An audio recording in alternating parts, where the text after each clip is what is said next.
So yeah, my challenge for this was going to be not only to make it both hot and cold, but instead of just putting cold stuff in a lava level or hot stuff in not a lava level, a snow level even, I wanted to make it so that neither of the themes was snow or castle. So we have a normal grass overworld level for hot and cloud athletic for cold. So the way I did it was just using kind of red and orange tiles like the hard block, the wood blocked, brick blocks, on-off blocks, the red ones, skull platforms. So it was quite challenging, especially since I couldn't really work with slopes.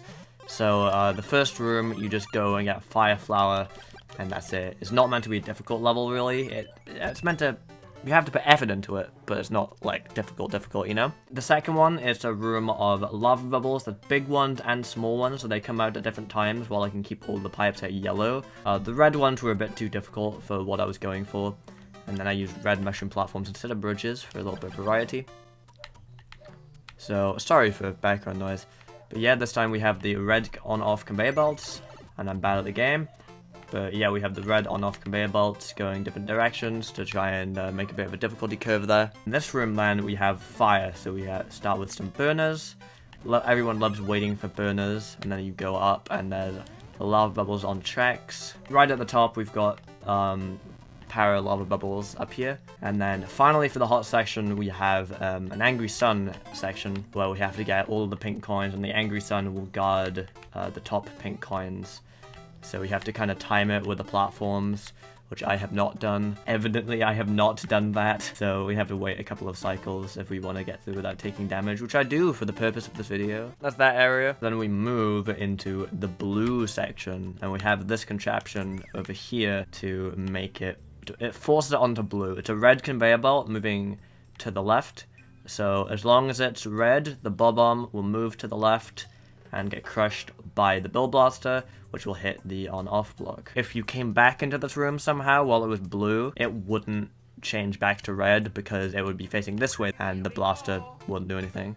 Yeah, come in here and we get the raccoon. We use blue to represent the cold. Now I try to do the same but for cold rooms, and I made them a bit higher because I'm using the anti-gravity. If you're here on your first time, you can get a 50 coin, which you can only get on your first time playing.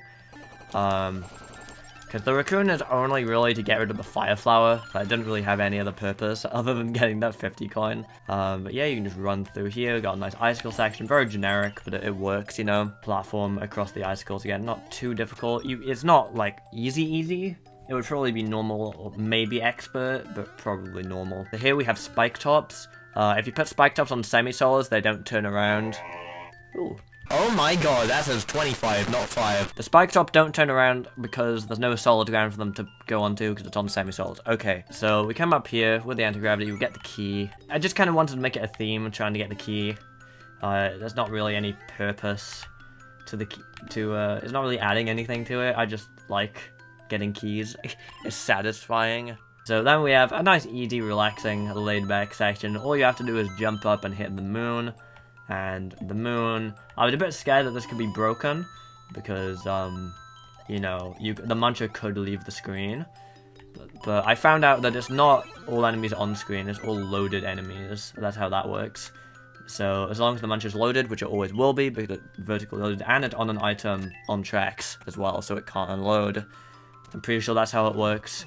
Which means the moon should be able to kill random stuff off screen. Now we have just simple on-off block section that everyone's sick to death of because I ran out of blue things. Ran out of blue things, and then P-switches.